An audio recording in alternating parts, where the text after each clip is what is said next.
All right, everybody, welcome back for another episode of Secrets in the Saddle, all things cycling podcast with your host, Sylvie Dow. And I am super excited to bring back my friend, Dan Hurd, whom I interviewed almost a year ago. So it was episode 17. And that was in January. So, oh my gosh, can you imagine? It's like October and I'm into like over 120 episodes. It's just flying by. But we left Dan. I had found him through a friend, and he was cycling. He had been cycling across the United States for the last 2.5 years, I believe, for awareness, suicide awareness. So we caught him at his buddy's place. He was just about to finish his trip in I think you're making your way to Arizona, and you got hit by a car on the road in Texas. And that's where we found him, at his friend's place. And so, Dan, we're so excited I'm so excited to have you back. And before we bring Dan out, don't forget to follow both of us on Instagram. And you're in on Instagram too, right, Dan? Yes, Yeah, yes. on Instagram. And all right, Dan, what have you been up to? Sylvie, it's great to be back. It's the last time we talked, I was in Texas. I had just got hit in Arizona. Actually, Arizona was my 44th state. Originally, I was supposed to finish in Seattle, but I got laid up for 7 months from that accident. And thankfully, I had a friend that I had met on my journey as well that took me in and let me heal up for 7 months. When we talked in January, I was just kind of learning how to think again. Is the best way I can say that. Yeah. I was really concussed. I had a TBI from my accident, so the first few months was really tough for me. And then even after that, I started doing the podcast with Heart of Volunteer Veterans Podcast. That's right. Movement Mondays, which you were on as well. And it was really cool to be able to do that. And for me, it was really a transitioning time. It helped train my mind a lot. So I was so concussed that I couldn't even remember things. Like I could tell you something and I wouldn't remember it right after. It was cute when we did the interview, because you're like, if I forget where we left off, I was like, okay. Exactly. But you did an amazing job. Like I would never have known. But I mean, you made an amazing recovery because you're continued on with your goal, which is amazing. Yeah. So now you're almost, or you are done. Technically, I am done. I officially finish October 10th. So this coming weekend.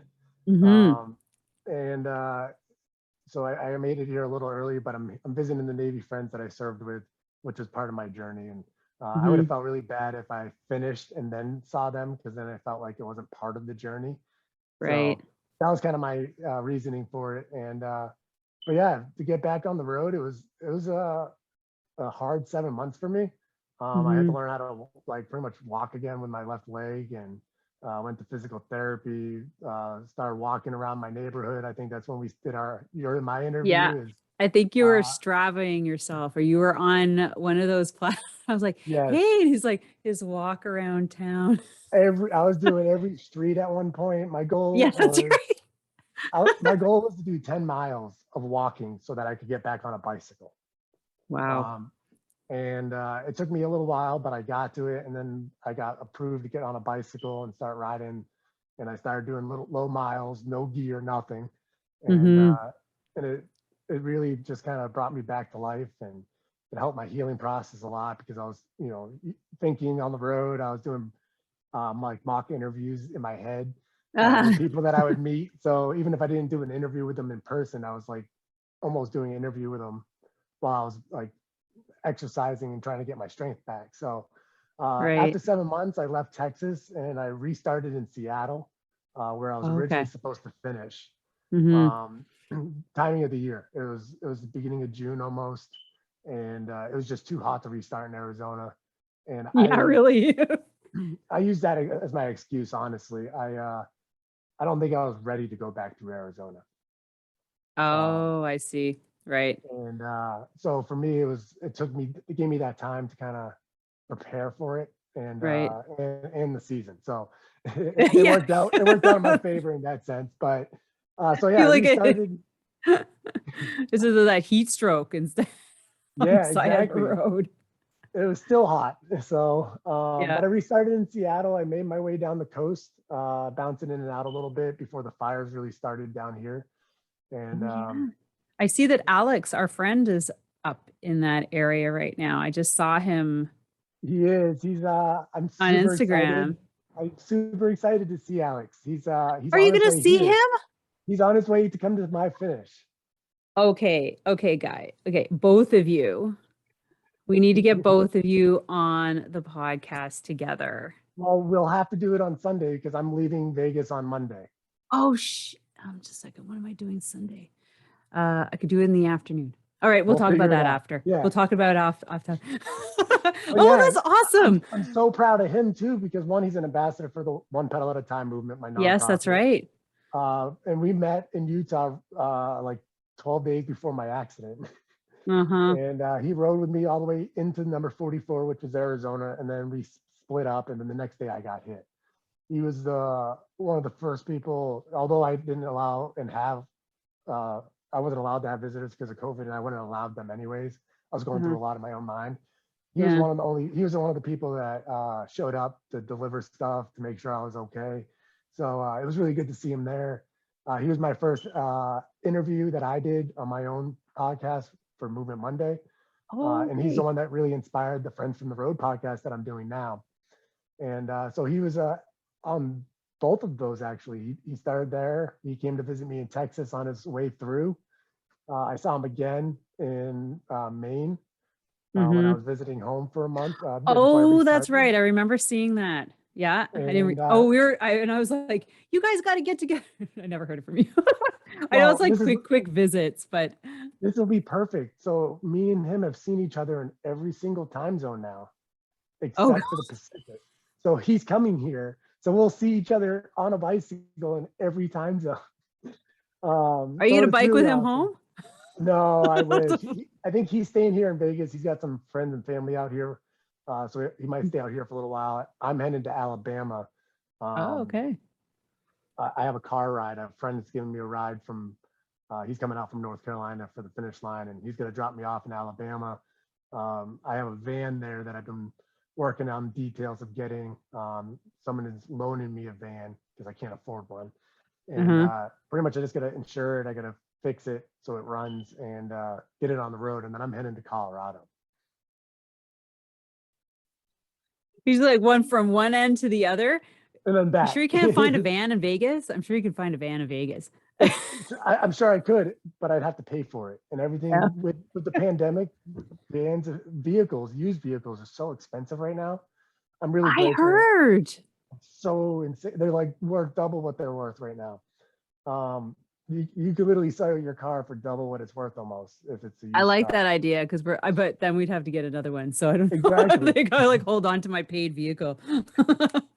But stuff like that. So I'm really grateful that I have a really good friend of mine. He's also the one that helped start my nonprofit. And during the beginning of the pandemic, when everything shut down in the United States, I stopped my journey for like 12, 13 weeks and ended up going to Alabama and taking shelter Right. there. So this Mhm. family's been really supportive of my journey, been really supportive of me as a person. And they've really been helping me out with just loading this van. They're not even selling it to me. They're literally loaning it to me so that I don't have to worry about paying for it, Right. other than coming up with the basic cost of making it run. So, Who knows um, what that's gonna be? Like, thankfully, the person that gave it to my friend, maybe a battery. it's a battery and probably an electrical harness issue. The Oh, okay. vehicle is an international vehicle. It came from Canada. Oh, hey. Yeah. Better watch it hasn't rusted out because of all the winters up there. It can't be worse. It's in Florida. It's in Alabama now on the humid Gulf Coast. Oh yeah, maybe. I don't know what's worse, salt or snow and salt. Exactly. But so the vehicle was given to them because of a couple that was traveling from. I think they were from Norway, but they were doing from like Canada down to South America, and when the Oh, pandemic started. right. And so they left the van, they gave it to my friend, said give it to somebody that will need it, and left and left the country. So it looks like it's in a way it's a blessing in disguise, and I'm thankful for it. And so that's gonna Oh, get me yeah. restarted in life. I got a job already lined up in Colorado. So when I Oh, get there, awesome. What are we going to be doing? I'm gonna be a handyman. So I Hey. do general stuff. That's kind of my skill set, anyways. Mm-hmm. By trade, I'm a machinist and a welder. And I did plumbing for a while. I was a diesel engineer in the military. I've done a lot of house stuff. So I got a little bit of skills here and there. So that definitely Those are helps. And good then, skills. oh yeah, and Yeah. the guy that I got the job from, I worked for last year, when I built my camper. So the money that I made to build the camper was working from him. So he already kind of knew a little bit about my work ethic and everything. So that helped as well. But Yeah. yeah, so I'm going to be in Denver area for a while. That's not my ultimate settling point. Colorado, New Mexico definitely probably will be, but Colorado, Denver is a great place to get restarted. There's a Mm-hmm. lot of blooming opportunities. So I'm taking that opportunity and going with it.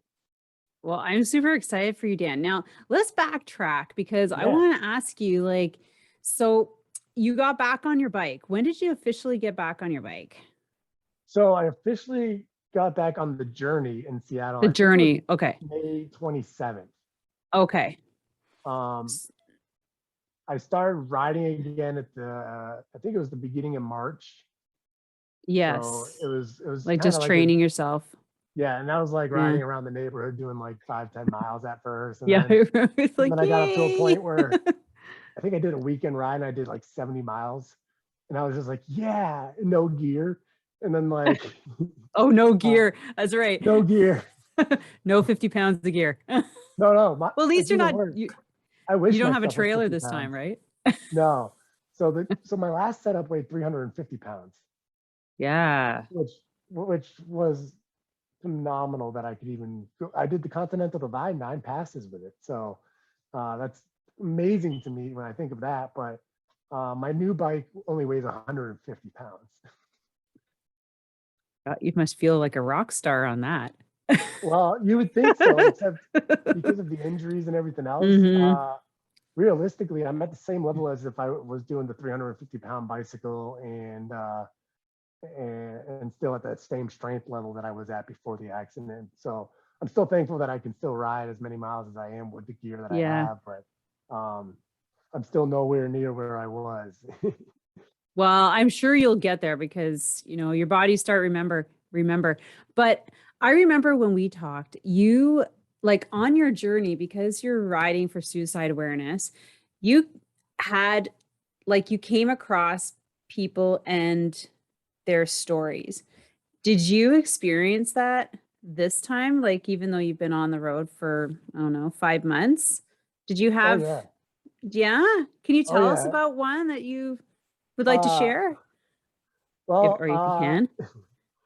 I know uh, they're kind of personal, but you had a couple really nice ones on the first podcast. So I was just wondering if you might have another one that you could share. so since restarting, when I before the accident, I had the Hmm. day before my accident, I did my 80th intervention on a gentleman, and Right. uh, and since then I've done 3 more.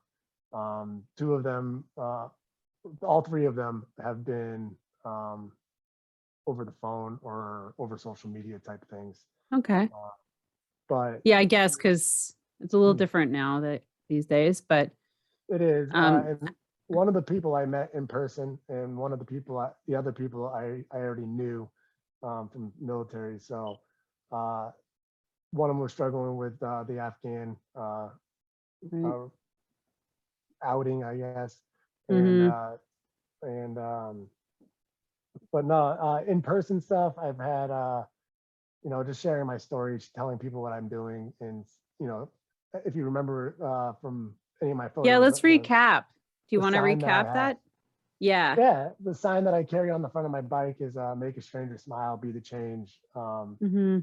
My first sign got pretty damaged from the accident, so I had a new one made, And that came about because of an organization called PMA Bike Rides in Philly, and they had that sign. They gave it to me, and so on the new one, I made sure I gave them credit for it. But it also talks about suicide awareness and, excuse me. Yeah. My throat's getting a little dry. I know. This Vegas dry stuff is Yeah. you out.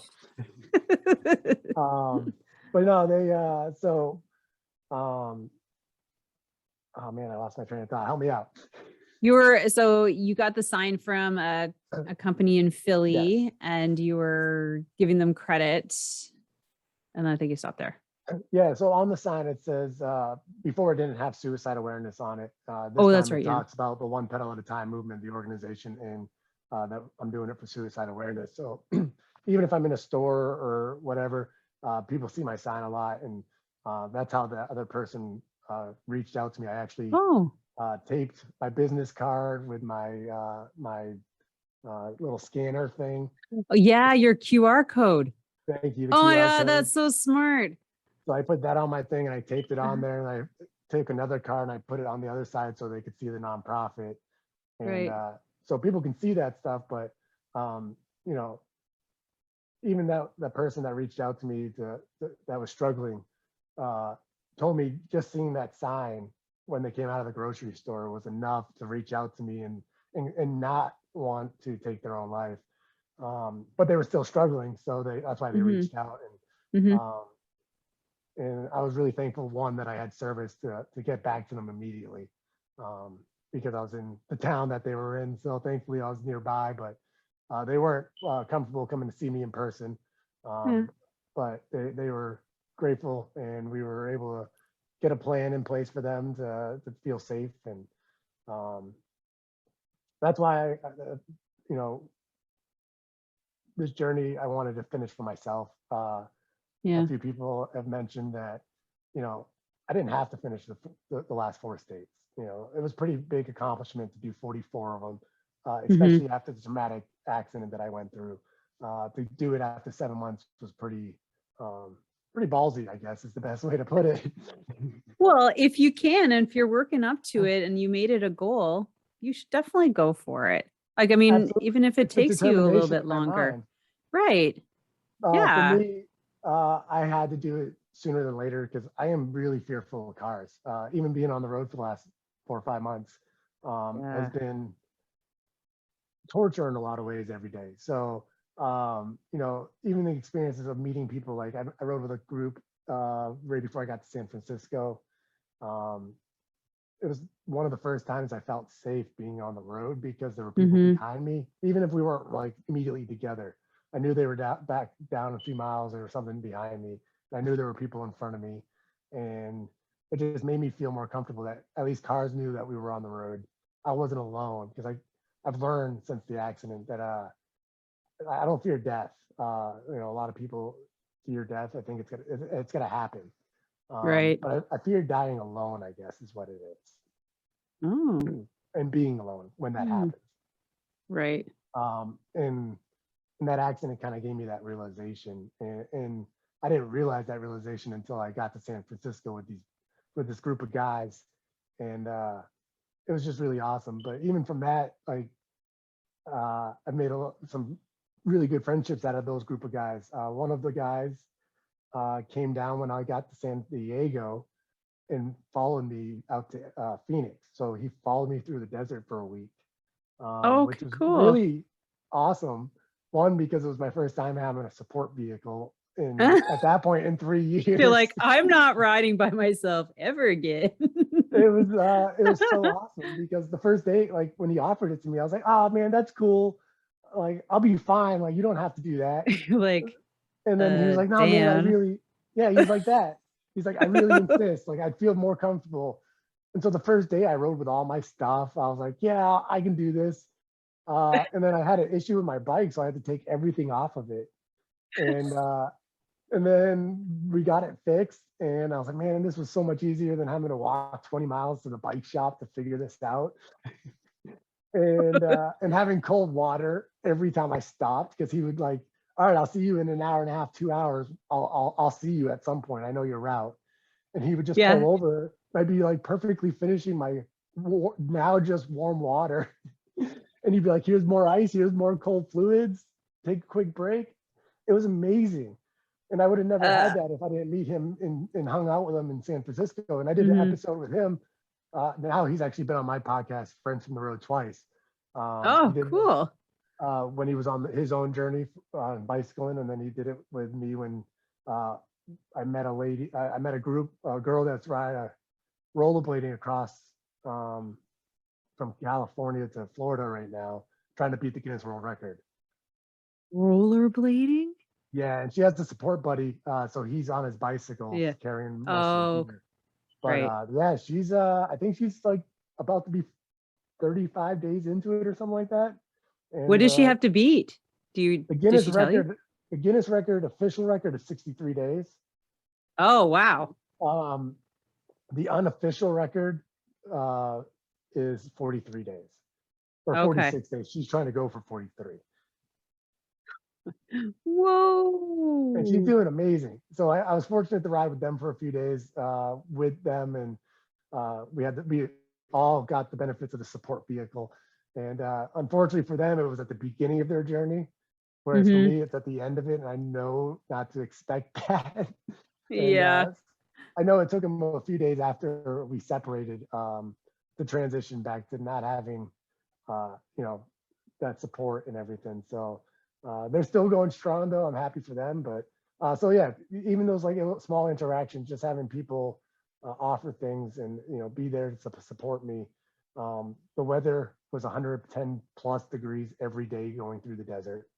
Oh Um, my God. I remember that. I did a race in 2006. I'll never forget it. It was in Utah in July.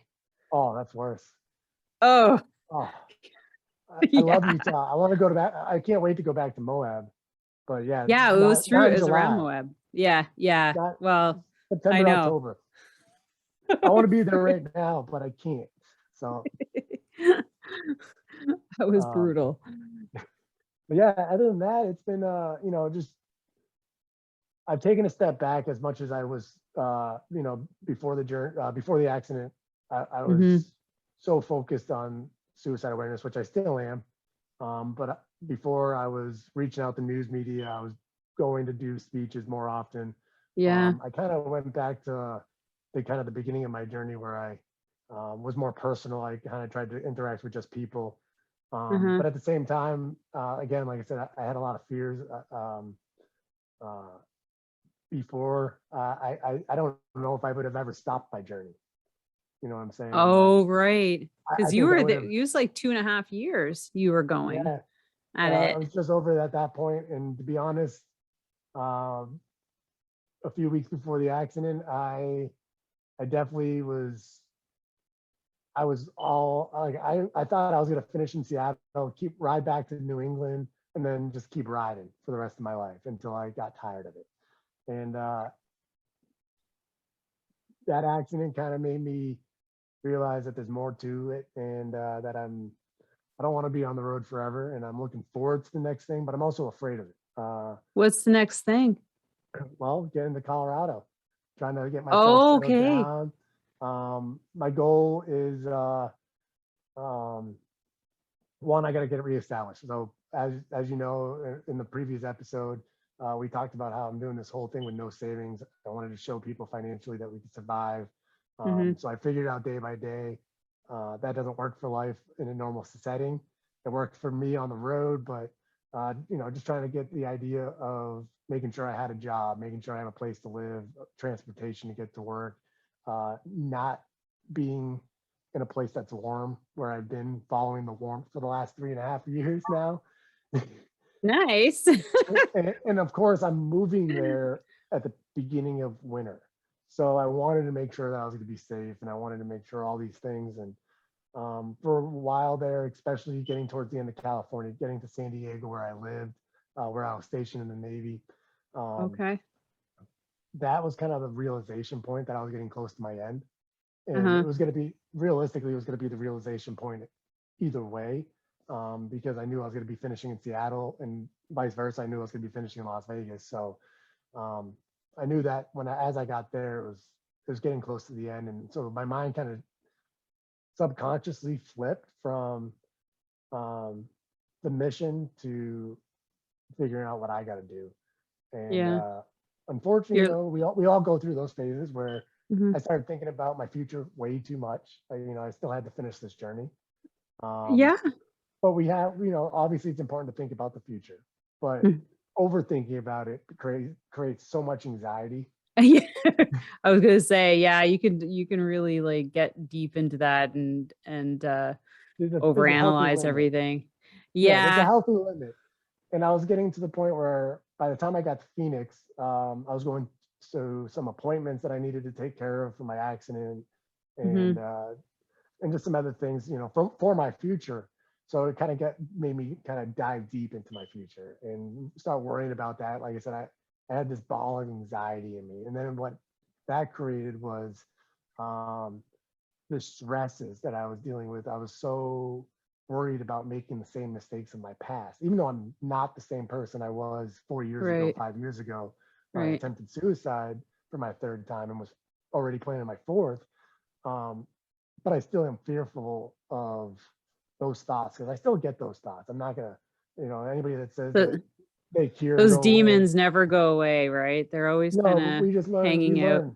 Yeah, we learn how to deal with them, and we learn how to not listen to them as much. But they're always there, you know, and they always tell me I'm not good enough. They always tell me that I'm better off, you know, all these things. And deep down, we gotta crush them. I know. Crush them. So you need to talk to me. Call me. Deep down, I know the truth, and I know where I'm supposed to go, and I know where I'm supposed to be. And I think a lot of us know that and know where we're supposed to go and be. That's deep down, though. Our shallow thoughts, the shallow waters in our life, really kind of hold us back, because, you know, we see how choppy it is and how rough it looks, and it kind of just deters us from going down below where the water's calmer, it's nicer, it's more beautiful from the chaos that's above. You know what I'm saying?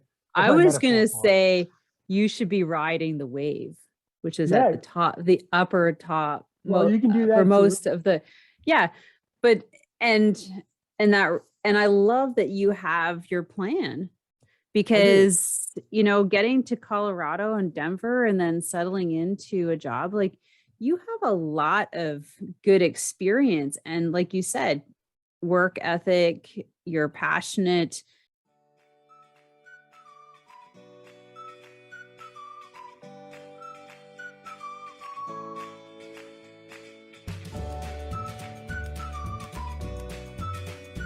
Hey, let's take a mini break, because I have to tell you about this unique online cycling coaching program that's going to blow your mind.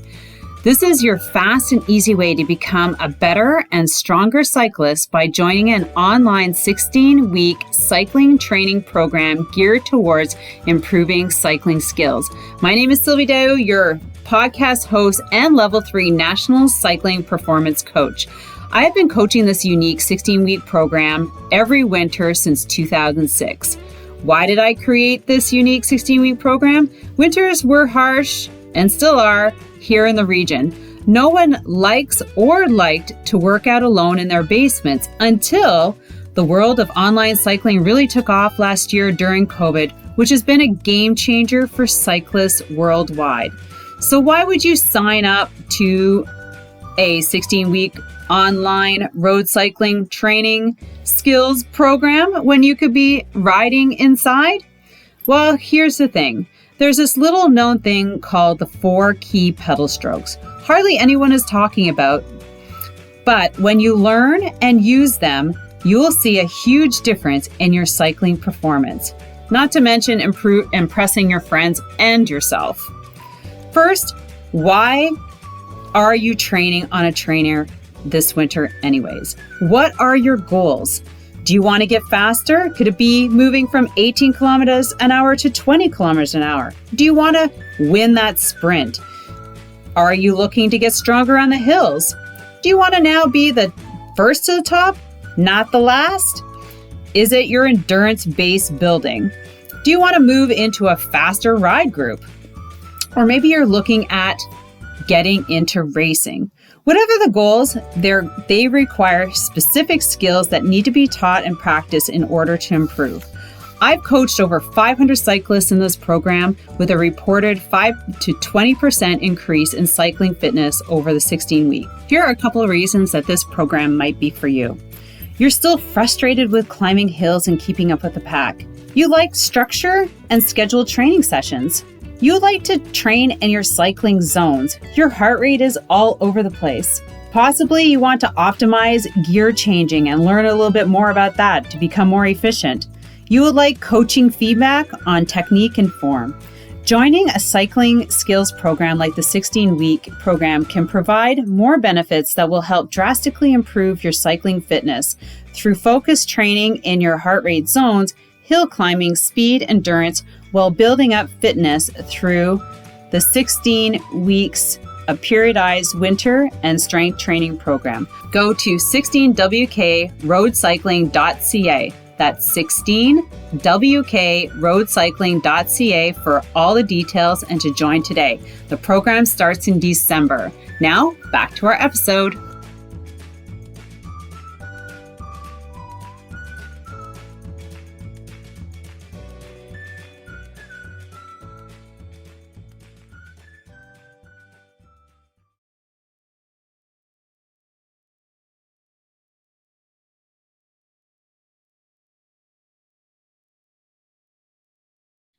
People like you, people are looking for people like you to work now. Yeah. Because, it's hard to find good people. And I don't think for a second that you will ever have a problem finding and moving your way up somewhere, wherever it is, or, going somewhere and finding another job once you get established. And that's the thing. And I think, Yeah. and I know for a fact that I know, especially after doing this journey and surviving this, I should be able to survive anything. And It's a great feeling, But at the same time, like I said, those thoughts and those doubts, those are what come about. So I've taken a lot of time the last few weeks to kind of, leading up to getting to Vegas to really process all that stuff. And so I did a lot of praying, I did a lot of meditating, I did a lot of yoga, did a lot of stretching, just kind of cleared my thoughts, and that ball anxiety finally went away after I did all that. And I'm back to where I know that I'm gonna be fine. And I share that because I want people to realize that, I'm not a superhuman. I didn't cure myself. I'm not any different. I'm stronger. I'm definitely different than I was, but I still deal with those thoughts. I still deal with those struggles, but I have the tools, I have the people, I have the mindset that everything will be fine, even in those rough times. I know it's gonna be rough. I know it's gonna be tough, especially for me. I think it's gonna be tough for the first 3 to 6 months. Getting myself into this routine of not getting on a bicycle every day anymore, because it's gonna be winter. I'm not gonna get on a bike as much. You're gonna have to get a trainer, put it on. Well, I'm Put gonna your be bike living on in the trainer. I'm gonna be living in a van. So my goal, Oh, I've already thought of these things. oh, right. I'm gonna get a gym membership because I still need to stay hygienically, clean. Yes, And so I want to get a gym membership that has showers. of course. And those gyms always have spinning machines. So I'll just get on a bike after work for an hour, spin, get a little more sweaty than I already did for the day, and then I'll clean myself up and I'll go to bed in my van. So I've already thought of things because I've been really fearful. Having that 7 months off the bike, especially the first 4 months off the bike, I was avoiding to try to go into a dark place, but I was slipping into a dark spot. Right. Just not knowing what my future was, not knowing if I was going to be able to finish the journey at that point, and or even to be at that point, not even be sure if I could find a bicycle. Well, Um, you seem to be very resourceful I've been because very, look at you now. I know, and really a lot of that's just been blessings. The right people show up and see certain things, whether it's posting on social media, and a lot of that has to do with, we hold stuff in so much and we think that we have to figure it out within ourselves. Mhm. Every time I do that, chaos happens. As soon as I put it out into the world, whether that's, meditating on it or saying it to another person or whatever it is, it seems to always find its way sooner or later to work out, whether that's in my favor or not, but it always works out. And Yeah. so I've come to that realization. Yeah, I think putting it out there and just seeing what happens, it's way better than holding it in for sure. So now you are ready to, so you're finished your bike, or are you biking to that van? No, so I'm not biking to the van. Oh, no, So that's right. You got a lift. So yes, so I'm just now, hanging out this week in Vegas. yeah. People are starting to trickle in, I think on Thursday or Friday, that are coming. Oh, I don't know for sure how many people are coming. Off the top of my head, I know of at least 10 people wow. um, Jesus. that are That's a coming lot. throughout. Yeah, and it's cool because it's people that I met throughout the journey. Actually, this is really amazing, and I'm really excited for it. One of the people that is coming, I've never met, but I've known him since the beginning of my journey. Oh, very good. Where'd you meet him? Um, we uh, we met because of a mutual friend of ours. This gentleman was going through a tough time, and a friend of my friend reached out to me about him. So I contacted him, and he was one of my earlier interventions. And Okay. so we Oh. never met in person, but over the course of time, we've kept in touch. We follow up with each other. He gives me updates on how he's doing. I give him updates on how I'm doing, and we've kind of built a friendship. And it's gonna be really cool to take this person that I've seen kind of build himself back up from something that he didn't think he could ever recover from, to seeing him adulting, I guess is the best way to put it, for the words that I can use. But he's doing everything he can to be the best person he can. And I was hoping I got to see him in Seattle. He was a couple hours too north of me to bike there. When I say a couple hours, that's car ride, so that's like 3 or 4 days Oh, of so that's biking. like, yeah. And it was 2 just days too on the much. bike. So and it was literally at the beginning of it, so I wasn't trying to add Right. extra miles at that point. I was like, I'm just trying to finish. Like, hey, I'll see you in Vegas. Cool. Well, actually, I just found out about 2 weeks ago that he was coming. So I'm really excited that he's coming and that we get to meet in person finally, and we'll get to spend time together on Saturday and a little bit of time on Sunday with everybody else. And so that's actually something I'm really excited about, because it's a lot of the interventions I've done are one-time things. Mhm. Not many of them keep in touch, because usually when you get out of a certain state of mind, you don't want to go back to the person that helped you get out of that mind, because sometimes you feel like you might end up back there. Right. So I understand why people don't reach back out, but I'm glad that they're doing good, that they're not having to reach back out. Yeah. In that sense. That is a good point.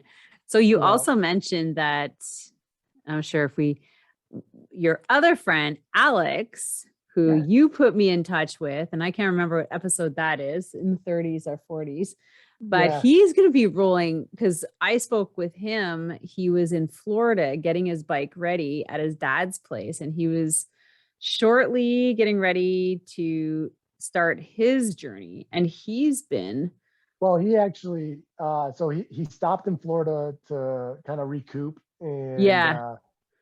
at that point, he had already done, I think it was like 30 something states. Oh, that's right. He was like And halfway in. so he took I think he took 2 months off so he could spend time for the holidays Mhm. with his dad and the family that is down there. And then he restarted and made it to Maine, where I was happened to be visiting. Um, I went home for April, right before I restarted, because I told everybody I was going to be home after 3 years, and it wasn't going to happen. And my original plan was to get to Seattle and then ride across the country back Right. home to say hi to everybody and say deuces, I'm never coming back. And Just want you to see me one last time. And yeah, then, the way I looked at it is I came to visit all of you guys. Next time you'll have to come visit me wherever I decide to be, which will right. be in the Rockies. So because of rerouting the whole thing, I literally did everything backwards. Instead of finishing in Seattle and going to Massachusetts, I went to Massachusetts in New England, visited home, went back to, went there, and then went to Seattle to restart. So literally did the whole thing that I was originally planning on doing backwards. And, but yeah, me and him, we saw each other in Maine. We did an episode as well for that and update, because he's been on mine a couple times now. And yeah, it's been really exciting. He told me a couple weeks ago, he's like, hey man, I was gonna try to keep it a surprise, but I feel like I'm not gonna be able to because of social media. I'm gonna come to Vegas for your finish line. Oh, that's awesome. I know that we were just talking about that, right? And Yeah. so it's going to be on Sunday. And I was just like, oh my God, where am I going to be on Sunday? I'm going to be in a hunt camp, but I think I'm going to be, because of the time difference, which is perfect, by the afternoon, by the time I get home, it'll be earlier. So we Yeah. could probably connect, because I think it's 2 hours difference 3 between hours. here, three here, between me and Vegas. Yeah, it's 11 o'clock right now. 11:25. Oh, yeah, you're right. All right. Well, that's even better. Yes. So we have plenty of time. Yeah. Well, hopefully he'll get here in time. That's what I'm hoping. But yeah, he's been a great supporter, ambassador for my nonprofit. He's been a great supporter of a friend in my journey as well as his. Mhm. I'm really excited for him because one, he had to one up me. He went did to 49 Anchorage. states. He did 49 states. He's already done all 49. He's doing extra now. Well, I wonder what he's gonna. Anyways, we're all gonna talk about and see what he's up to for once he's done. Like, what's the next? Because I actually, it's funny because I interviewed a gentleman in Romania who has a company called Velomobile. Have you seen those Velomobiles? They're like little cars over trikes. Yeah. Recumbents. I want to build one of those. I want to build one of those. So I interviewed the owner of this, and he's like, yeah, we're looking to hire. I'm like, really? I mean, but this is in Romania, right? So I was like, hey, Alex, I don't know what you're up to, but you always said you wanted to bike around, like Europe. So hey, here's a he still wants to. He's gonna. I know he wants to take some time to build up his savings again, because his original plan wasn't to do the 49 states. His plan was to go around the world for 2 years. And so the beginning, he was supposed to leave at the end of March of 2020. Oh, yeah. Okay. That's right. Yeah. So and he got stuck in this biking around the States.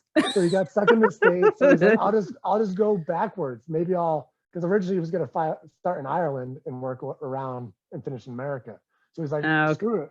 I'll just go from America. I'll ride across, and then hopefully Canada will open back up, and I can ride through Canada to Alaska, and then hop over to Russia and keep going. That's right. Russia all the way. Well, because at the beginning of this, none of us thought this would be continuing still, in a sense. Yeah. As much as we're kind of getting to some type of normalcy, it's still not. He couldn't even ride his bike through Canada. He had to they made him get a car ride.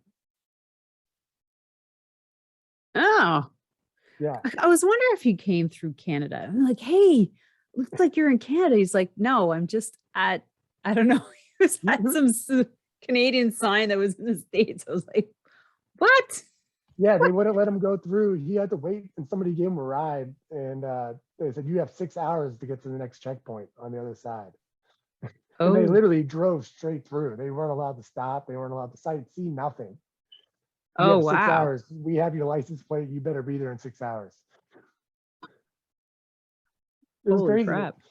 Wow, we have to ask him about that. So for you now, talk about your new podcast, because when I met you, you were doing, you were on another podcast and you created your own. So what's your podcast about? So my podcast is Friends from the Road, and it's about sharing stories of my journey of the road, whether that's, it's not about being on my journey of actually on the bicycle. So it's not going to end now that I'm done. But it's a journey of life. It's life. We all have one, and we all have it happening. And we all meet amazing people. And sometimes they don't know they're amazing, or they do. And sometimes we don't even notice that they're amazing. In a sense, like, I share people's stories that are out there doing something epic, in a sense. And I want to know why they do it. So whether that's, like, for me, I started my journey because I felt like I had nowhere else, I had nothing else to live for. And this was my way of trying to find that reason, which I did. And other people, it's just like, I just needed to get out of my job for a few weeks. And other people, it's, I like the girl Roblin, she's doing it for suicide awareness as well. You're finding why they're doing it. And her, it was, she lost some friends to suicide. So it was really connected to her in that sense. So, like, I want to share people's inspiring stories in that way, is to kind of connect them to why they're doing these amazing things, and what got them over their hurdle if they're the ones struggling, or even if they're not. Sometimes we struggle for other people's struggles. So sometimes that's why we do these events and these journeys and these tours, whether that's in a van or walking or anything to that effect. So it's about inspiring, encouraging, motivating, which technically is all the same word, but it is. It's about sharing people's stories, and the best part about it is we all have a story to share. And even if you don't think it's inspiring, which I've had a few people that are like, I don't think my story that I have is inspiring. I'm like, let me ask the questions. I know it'll be inspiring, and somebody, whether that's one person or 100 people or 1,000, whatever, somebody will get something out of it. And Right, of whether course. that's the 76-year-old gentleman that I interviewed, that's still riding his bike every year down the Pacific coast, been doing it for 40 years. Like, Whoa. every year he does a portion of it, and unfortunately he thinks this is going to be his last year. I told him to get an e-bike to keep doing it. Yeah, really. I was like, you're allowed to, you're old enough. He's like, I don't want to feel old enough. Oh yeah.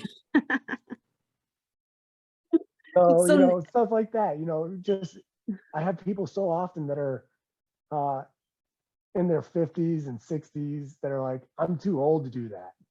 Oh And it's gosh, like, I hate hearing that. I hate that. Like, I have people that are my age, that are in their 30s, they're like, I'm too old to be doing that.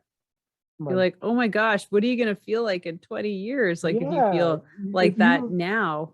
Yeah, exactly. Like, and then, it's just these little things that I hope that inspire people. Like, man, this 76-year-old guy's doing this, or the 73-year-old guy, or the 63-year-old guy that I interviewed, all these older gentlemen.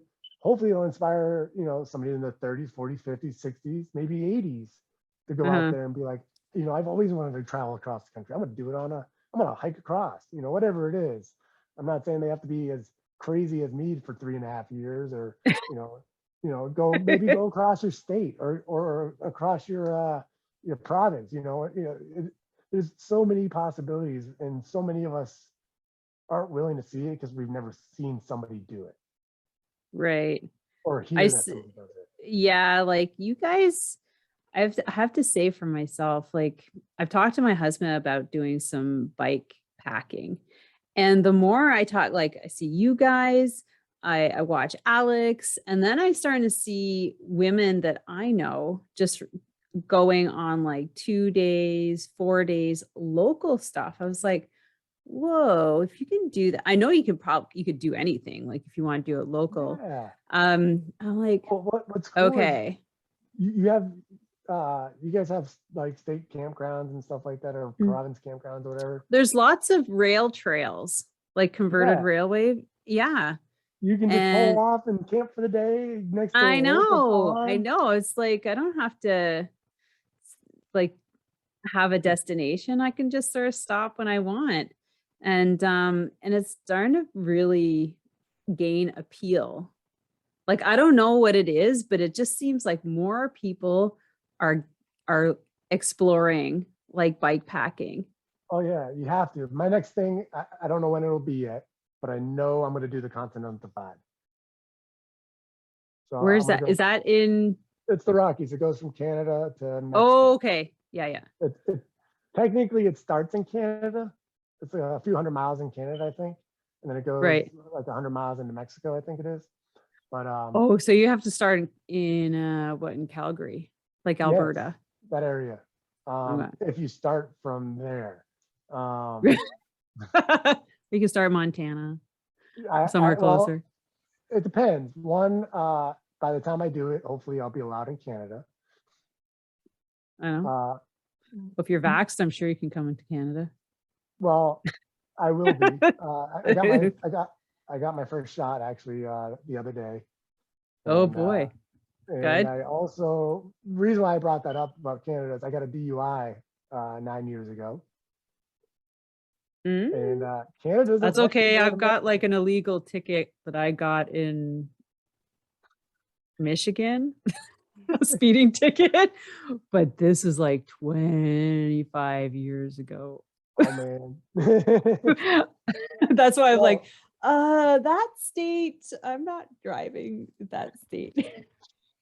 no, yeah, Canada. If you get a DUI in America, they don't let you in for like 10 years. Oh, wow.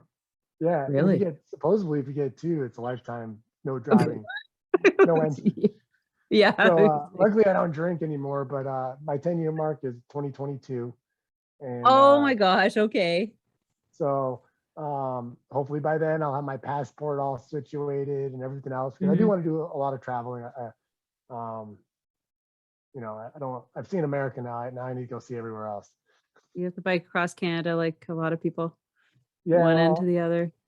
if I do that, I'm going to do the Hmm. what's the I can't remember his The name right now. transcontinental? No, What's the guy? Who's the trans. guy? Terry Oh, Terry Fox. Fox. Yeah, I would pretty much Do his trip. mimic do his trip. Yeah, because I thought Yeah. I still like that dude is badass even Yeah. after life, like still to this day. Hmm. Well, we So celebrate him a lot. So I know now, you guys do. yeah, we do Terry Fox runs every year to raise money for his organization. Now, I know what's next now, but I just want to ask before we kind of bring it to a close. Are you thinking now that you're kind of have a plan, you're going to get the van, you're going to get up to Denver, do you have a plan of where you want to go with your podcast or creating um, something around suicide awareness? Because remember at the time you were promoting a program Still am. and you still are? Okay, so you're Oh yeah. still working with that organization. So I was just wondering if you thought of, I Actually, don't I'm know, glad you like a mentioned that. course, something a little bit more tangible that people can access, like just from you. So for now, we're still sticking with Living Works, doing the START training course, which is online. So Okay, Living Works. Yeah. anybody that watches this or hears this, they're more than welcome to reach out to opaatm@gmail.com. Put in your subject line, start help. And all we need is your first and last name. We already have your email, and we will enroll you for free to the course. All we ask is you take the course seriously and take it. And within 30 days, you have access to the information after, so that if you do have somebody that's in crisis, you have resources available. So that'll be where we stay at for a while for my nonprofit. Okay. My ultimate goal after I get established, obviously, I tell people, and I mean it, is you got to focus on yourself to be able to help more people. And I'm at a Mhm. stage of my journey where I need to focus on me, but that Right. doesn't mean that I'm giving up on anything. The podcast will still continue. because I'm going to be in Colorado. So I'm going to meet amazing people that are out there doing awesome stuff. So the journey of the podcast will continue, friends from the road of life, people that I meet that are willing to share their stories of inspiration. My ultimate goal for my nonprofit is I have this vision, and it'll take some time to get to it. But That's okay, as long as you have one. oh, I have a very It's a bit good of a one. it's a more roadmap. I want to make a wellness resort campground. Oh, very nice. And I want to tie the nonprofit to it so that I can bring people in for whether that's a weekend, week, or month long program. Are you? Hold on. I think he's frozen. Oh, there you go. Oh. The me? I'll go back. So, yeah. So you're talking about your wellness resort campground. Yeah. So I'm hoping with the wellness resort campground to be able to build that up on some property near state or federal land so that we can use that property where biking and stuff, hiking, nature is allowed, and where I don't have to worry about it disappearing anytime soon. Yeah, really. And ultimately the goal is to get programs where we get people involved in different activities, whether that's cycling, going mountain biking, meditating, yoga. I want to have yoga instructors. I want to have different things going on so people can learn different techniques and skills so that whether that's the one they like or not, at least they get an opportunity to try them. If they, and that may end up being like, I might bring a friend in. My goal is to have instructors that are suicide loss survivors or suicide survivors themselves. Activities like me, if I'm going to do it, I'm going to show people biking because my Zen activity is cycling. I love it. Whereas a good friend of mine's activity is painting, and she's already said that she would love to do a painting course. And then another friend, a piano course. So, having them like, hey, when are you free to come to the campground or to do the clinic? We'll plan it all out. We'll get people to enroll in it, and then we'll have it happen. And then that way, the person that's going through the course, usually the goal is to get people that are struggling to try to find purpose or find an activity for themselves to keep them healthy. So the goal, in my opinion, is to get people that are on the same level with them or have been on the same level. If I get somebody that's, just a bike guy that's never dealt with suicide or never dealt with mental health issues, which in reality, we all have dealt with mental health in some form. But I want to be able to get these people that are trying to find their way to connect to somebody. And I feel like a lot of times that's the hardest part, is connecting to somebody that's willing to share their story. And so that's kind of the goal, is to get people that are wanting to share their story, care about sharing their passion. And giving those individuals the opportunity to experience that. And if it's for them, it's awesome. If not, hey, we got these other opportunities for you.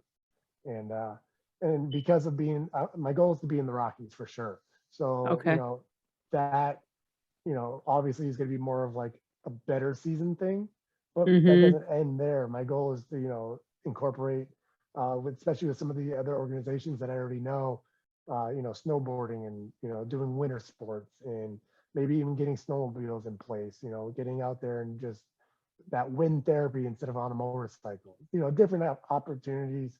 But the root of it will start with cycling, because that's where it started for me. That's where where it's at. Yeah. And it's the one pedal at a time, but in reality, the goal is to grow it so much that it's about taking it one activity at a time and finding that activity that's best for you.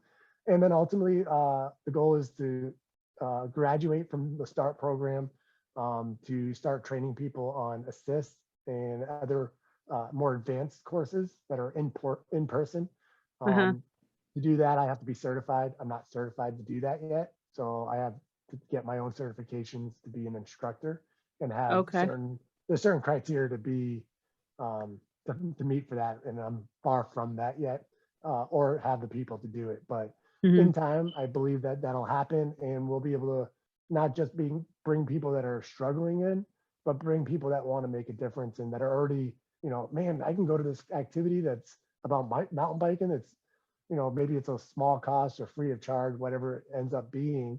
And I get to go mountain biking, and they're going to teach me about like a thing that I'm passionate about. I'm down. That's the goal, at least. So there's big future, there's big plans. I'm not gonna lie, it's 5 to 10 years down the road. I'm hoping sooner than later, but we're taking it one day at a time, one task at a time. So with I love those, that. it's gonna happen. I know it's gonna happen deep down. I know where I'm supposed to take this and where it's gonna be. It's the shallow stuff that I gotta get through to get there. So working on all that, and I'm excited for it. Something else that we haven't talked about for everybody what? else is the last time we talked, I had a beard. Oh yes. Well, you guys, if you're on YouTube, you're gonna see that Dan is nicely shaved, so we can see his dimples and all his like little my jawline, everything. Your jawline, your smile. Yeah, I love it. It looks great. You won't let go of the hair though. It's okay. No, the hair I learned. When I started this journey, I knew part of my journey was I was going to grow my hair and my beard the whole trip, and I wasn't going to cut it until I finished. Are you pulling a Forrest Gump on us? Yes, I am. You were. That was part of it. So, yeah. That was definitely something. And plus, part of my thing was the longer on my journey it went, the more homeless looking I would look, or more rugged I would look. So it would prove to me that people are still willing to be helpful and caring to people regardless of the way they look. And it was definitely proven because I'm still alive and well. But well, I'll have to say, Dan, that you have a great smile, and a very warm smile, and a very friendly smile. And really, you can see past all that when you see your smile. And you got great teeth too. I'm a teeth person, and if you're not taking care of your teeth, then I've never had a cavity. Oh my gosh. Well, I saw that you went to the dentist, but like for me, I was like, yeah, I can see that you take care of yourself, because I and maybe I'm a little shallow, but I always look at teeth, and teeth are like, it's like looking into your eyes. If you're not the smile of your eyes, and if your teeth aren't, it's one or the other. You can read a person by their eyes, and if you can't read a person by their eyes, you can read them by their mouth. Yeah. And I feel like, I agree with that. So, but so for everybody not seeing it, so like I said, part of my journey was growing the beard and the hair the whole time. I've always been pretty much short beard, clean cut for the most part. This is definitely the longest hair I've ever had. It's down to realistically, it's down to my nipples. So it's down there now, which is insane. When I initially planned it, I planned on cutting it all after I finished. I was hoping that my hair would be long enough to donate, so I could donate it. Oh, right. It's not long enough to donate because they have like this criteria that I'm not in. 10 inches, something like that. 12 inches. Oh, really? Yeah, and they take like 1.5 inches or 2 inches from the bottom. Right. 12 inches, and then you still have to have like 2 inches above that, so they cut it all. So it's like I need to have like 16 inches. I'm like, I don't got that. You keep trimming your hair so it grows out nice. It will at some point, but I've actually learned to love it. I love my curly locks, and it's great stuff. So they look awesome. I've learned to love it, but I was definitely looking forward to getting rid of the beard. Mostly, I think I went a little shorter than I wanted. But no, it's good. It looks good right now, but I think it's going to get a little longer. But it'll be consistent. It will be stylish. Oh, so, yes. Well, everybody can go and check out, because I think, did you post it on your Instagram or your Facebook? Not yet. No, I got the first look. You got the first look. So hopefully this doesn't come out before I finish on the 10th. But no, this will come out in November, actually. So everybody will have to go to Instagram to see you finish and see your new look. Yes. And I'm going to try my best to leave my face out of pictures until Sunday. Oh, you have to pull your hat down. Yeah. I thought about wearing a mask, but usually my beard hangs out of my mask. So Oh, good point. Oh, I I can't don't even know. do Well, that good 'cause luck. It's I'm just Wednesday. gonna, No, it's Tuesday. it's Tuesday and I got some friends coming into town. I'm hanging out with Friday. I'm going to, have you ever heard of Meow Wolf? No. Well, if you got time, check it out. Everybody else, check it out as well. I'm going to go experience that. It's like an art installation, escape. I don't even know. Some mystery thing that I'm Oh, is excited it to like go an check out. escape room? From what I understand, it's similar to an escape room, but I don't know if that's actually it. And then it's Oh. also like an art thing. So like you have, Oh. it's like it's art that you have to make a puzzle piece to figure out how to get. Oh. I don't Oh, know. well, I'll look That's forward my to guess. That's my guess. I don't know. I don't know what following it is. that on Friday. Yes, I'll have that up. So other than that, I'm like I said, I'm just really excited to accomplish it. The journey, 22,000 miles was the total number. Wow. And 3 years, 7 months, and 6 days it'll be when I finish on the 10th. So it's been pretty amazing. Well, I am so glad and grateful that I got to meet you, and my friend knew of you and heard of you, that she got, she sent your page my way, and So I happy I was got able to to meet you in Arkansas. yeah. and that I was, able to catch you in January. And I'm super excited about bringing you back for, like in a year, and seeing how things are going in Denver, and how your dream is playing out, because I love that. I like a wellness resort. I think it's amazing, and for suicide survivors, Yeah. and my family members and things like that. I think it's so awesome. So make sure, you guys, I want to thank our listeners, and that just to make sure that you're following both of us on Instagram, and you can follow the podcast on Instagram at Secrets from the Saddle Podcast. So if you want to go and find Dan's episode, which is episode 17, you can go there on Instagram, and all of the episodes are there. So you can go back and access that one, and have a listen as to where Dan was like almost a year ago, and to where he is today. So I'm so Yeah, grateful that we're friends, and hopefully we'll be connecting on Sunday. So with that, yes. everybody, thanks a lot, Dan. I'm so happy for you. Thank you so much, Sylvie. It's been it's always a pleasure. I'm so happy we connected. Hopefully one day we'll get to meet in person. Hey, when you make it up to Canada, you better come to Ottawa. Well, I will. If I do Canada, if I'm gonna do Canada, I'm gonna go across Canada. Yeah, But vice versa, if you come down here, look me up. I will for sure. Take care. Bye.